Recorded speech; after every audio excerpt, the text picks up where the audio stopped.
نحمدہ ونصلی علی رسولہ الکریم اما بعد فاعوذ باللہ من الشیطان الرجیم بسم اللہ الرحمن الرحیم۔ میری معزز ماں اور بہنوں السلام علیکم ورحمۃ اللہ وبرکاتہ۔ آج ہم نے سورۃ البقرہ کی آیت نمبر 111 پڑھنی ہے انشاءاللہ۔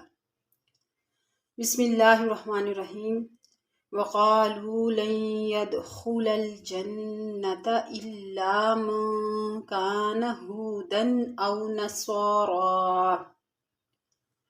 وَقَالُوا اور وہ کہتے ہیں، لَن يَدْخُلَ الْجَنَّةَ ہرگز داخل نہیں ہوں گے جنت میں، إِلَّا مگر من كَانَ هُودًا جو یہودی ہوں گے، أَوْ نَصَارَىٰ یا نصرانی ہوں گے۔ تِلْكَ أَمَانِيُّهُمْ یہ ان کی جھوٹی آرزو ہیں، جھوٹی آرزو ہے ان کی جو اپنے دل میں لیے پھرتے ہیں۔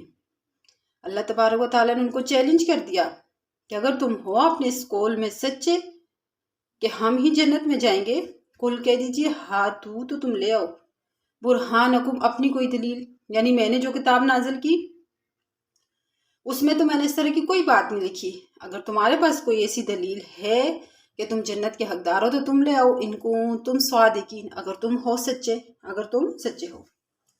ان آیات میں اللہ تعالیٰ نے یہود نصارہ کے باہمی اختلاف اور ایک دوسرے پر رد کا ذکر فرما کر ان کی نادانی اور اس اختلافات کے مضر اثرات کا بیان کیا، پھر اصل حقیقت کا اظہار فرمایا۔ ان تمام واقعات میں مسلمانوں کے لیے بڑی اہم ہدایات ہیں جن کا انشاءاللہ ہم آگے ذکر کریں گے۔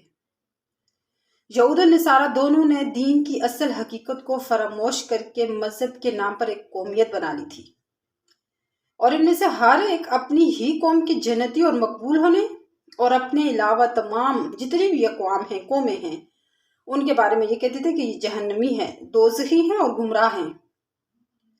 اس نامعقول اختلاف کا نتیجہ یہ نکلا کہ مشرکین کو یہ کہنے کا موقع مل گیا کہ عیسائیت بھی بے بنیاد ہے اور یہودیت بھی بے بنیاد ہے، حق اور صحیح ہماری بت پرستی ہے۔